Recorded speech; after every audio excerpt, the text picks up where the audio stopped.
जय श्री राम, जय बागेश्वर धाम, जय गुरु कृपा। आज हम श्री श्याम देव धाम जो राजस्थान में खाटू में है उसके बारे में हम पढ़ेंगे।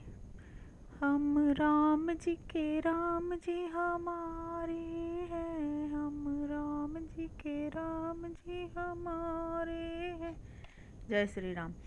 शास्त्रों के अनुसार परमेश्वर ने संपूर्ण सृष्टि का निर्माण किया है तथा इस सृष्टि के प्राणियों में आत्म चैतन्य के रूप में वे स्वयं विराजित भी हैं। प्राणी जब ईश्वर का स्मरण करता है तब भगवान अनुग्रह के द्वारा उसका अभ्युदय करते हैं एवं संकट से उद्धार करते हैं।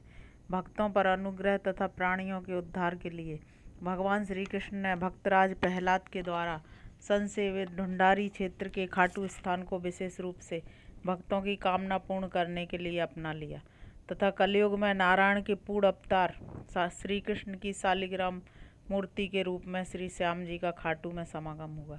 श्री श्यामदेव राजस्थान के अति प्रसिद्ध देवता हैं और लाखों घरों के कुलदेव इष्ट देव हैं। इनकी महिमा तथा भक्त वत्सलता की विशेषता विख्यात है। स्कंद पुराण तथा भारत सार में श्री श्याम जी के पौराणिक आख्यान उपलब्ध होते हैं।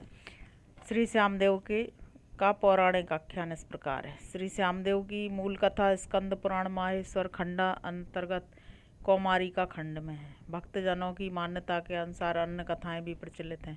यहाँ कथा का सार बताया जाता है।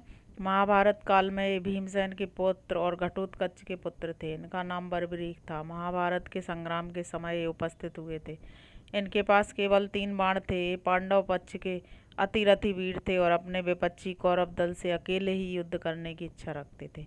भगवान श्री कृष्ण ने राजाओं के संदेह निवारण के लिए इनसे कहा कि आप केवल 3 बाण लेकर ही इस महासमर में उपस्थित हुए हैं और विपक्षी दल को अकेले परास्त करना चाहते हैं। यह बहुत आश्चर्य की बात है। इसके उत्तर में वीर बर्बरीक ने कहा, भगवान मैं एक बाण से ही त्रिलोक का नाश कर सकता हूँ, 2 बाण तो मेरे पास अधिक हैं। तब भगवान श्री कृष्ण ने कहा, यदि ऐसा है तो आप इस वृक्ष के सभी पत्तों को एक बाण से बेच दीजिए जिससे हम लोग आपकी बात का विश्वास कर सकें। ऐसा कहकर श्री कृष्ण ने एक पत्ता अपने चरण के नीचे दबा लिया। बर्बरीक ने एक बाण छोड़ा, वह सभी पत्तों को वेदकर भूमि में चला गया और भीतर ही भीतर श्री कृष्ण भगवान के द्वारा दबाए हुए पत्ते को वेदकर वापस बर्बरीक के पास आ गया। इस चमत्कार को श्री कृष्ण ने अन्य वीरों को भी दिखाया। युद्ध में इनके द्वारा कौरव पक्ष की हार होने पर भी पांडव सेना का भार पृथ्वी पर वैसा ही बना रहेगा। यह सोचकर श्री कृष्ण ने बर्बरीक से कहा कि जो वीर होता है वह महादानी भी होता है। बर्बरीक ने कहा कि भगवान आप आज्ञा दीजिए, मैं सहर्ष आज्ञा पालन एवं सेवा करने के लिए उपस्थित हूँ। बर्बरीक के वचन सुनकर श्री कृष्ण ने कहा, प्रिय वीरवर, रणभूमि के पूजन के लिए वीर बलि की आवश्यकता है, इसलिए मैं आपसे आपके सिर को ही मांगता हूँ। आप मुझे अपना सिर दे दीजिए। बर्बरीक इस आत्मोत्सर्ग की प्रार्थना सुनकर जरा भी विचलित नहीं हुए, अपितु हर्ष से उन्होंने कहा कि भगवान आपको अपना सिर दे रहा हूँ, इससे आप वीरभूमि का पूजन कीजिए। महाभारत का महायुद्ध देखने की मेरी इच्छा है, यदि उचित हो तो आप इसे पूर्ण कीजिएगा। श्री कृष्ण ने युद्ध दिखाने के लिए वचन दिया और बर्बरीक ने अपना सिर भगवान को समर्पित कर दिया। भगवान श्री कृष्ण ने सिर को प्रेम दृष्टि से देखकर संजीवित किया और उसके निर्विकार प्रसन्नचित्त दान एवं वीरता पर प्रसन्न होकर वरदान दिया कि तुम कलयुग में मेरे नाम रूप से पूजित होकर भक्तों की मनोवांछा को पूर्ण करोगे। ऐसा वर देकर सिर को एक पर्वत शिखर के ऊपर रख दिया। दूसरे दिन से महाभारत का संग्राम प्रारंभ हुआ। इस युद्ध में पांडवों की विजय हुई। युद्ध के अंत में श्री कृष्ण ने बर्बरीक के यथार्थ वचनों द्वारा पांडवों के मिथ्या गर्भ को दूर कर अपनी ज्योति से उसकी ज्योति मिलाकर बर्बरीक को अपने स्वरूप में एकाकार कर लिया। पौराणिक संदर्भों से ज्ञात होता है कि सृष्टि के प्रमुख 3 देवताओं में भगवान विष्णु के पूर्ण अवतार श्री कृष्ण स्वरूप श्री श्यामदेव हैं। इस कारण इनकी स्तुति एवं भजन पदावलियों में पूर्ण अवतार भगवान श्री कृष्ण के समस्त लीला गुणों का वर्णन किया जाता है। श्री श्याम नाम भी श्री कृष्ण का ही प्रसिद्ध है। श्याम जी श्री कृष्ण के स्वरूप हैं, किंतु काय बिहु भेद से श्री कृष्ण से भिन्न है। इसलिए इनके लीला वैभव का दिव्य धाम मथुरा वृंदावन द्वारका नहीं है, किंतु राजस्थान की पवित्र भूमि में खाटू ग्राम है। स्वतंत्र सत्ता के कारण श्री श्यामदेव का भक्तों की उपासना में दिव्य मंगलमय भक्त अनुग्रहकारी पृथक रूप है, जिसमें नीले घोड़े पर प्रौढ़ अवस्था का दिव्य मोहक राजाओं के वेशभूषा गुणों से परिपूर्ण वीर विग्रह है।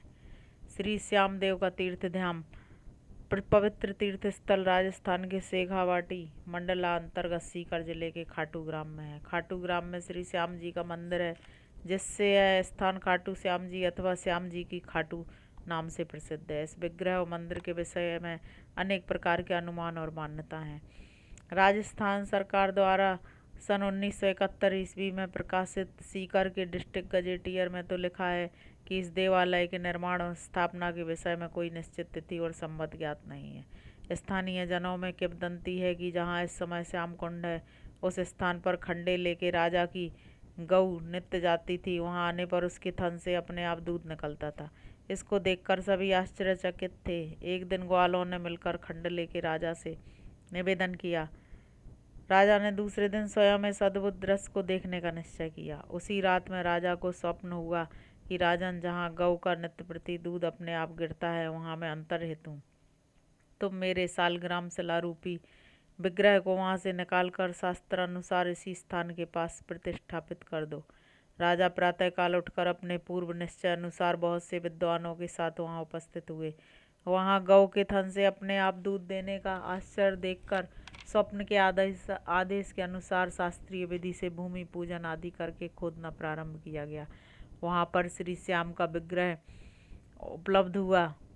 राजा ने शास्त्रीय नियम अनुसार उसकी प्रतिष्ठा कराई। वर्तमान में श्री श्याम देव का वह प्रधान मंदिर है। जहाँ मूर्ति उपलब्ध हुई वहाँ पानी भराया। आगे चलकर वह स्थान श्री श्याम कुंड के नाम से प्रसिद्ध हुआ।